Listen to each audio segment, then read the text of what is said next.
राष्ट्रहित टाइम्स, राष्ट्रहितासाठी समर्पित news channel. गुन्हे शाखेच्या युनिट 5 च्या पोलीस पथकाने एका अल्पवयीन मुलाला ताब्यात घेऊन त्याच्याकडून घरफोडी व वाहन चोरी असे 2 गुन्हे उघडकीस आणले आहेत। युनिट 5 चे पथक हडपसर परिसरात गस्त घालत होते। त्यावेळी पोलीस अंमलदार प्रताप गायकवाड व अकबर शेख यांना बातमीदारांकडून बातमी मिळाली। त्यानुसार पोलिसांनी एका अल्पवयीन मुलाला पोलिसांनी ताब्यात घेतले। त्यांच्या हडपसर येथील घरफोडीचा गुन्हा उघडकीस आणला। चोरीस गेलेले 76,000 रुपयांचे दागिने जप्त केले। तसेच सांगवी येथून या चोरट्याने मोटारसायकल चोरली होती, ती मोटारसायकल जप्त केली आहे।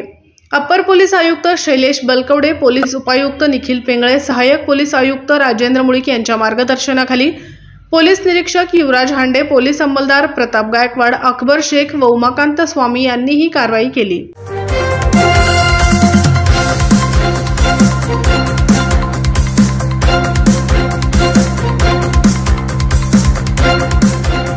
राष्ट्रहित टाइम्स, राष्ट्रहितासाठी समर्पित न्यूज चॅनेल।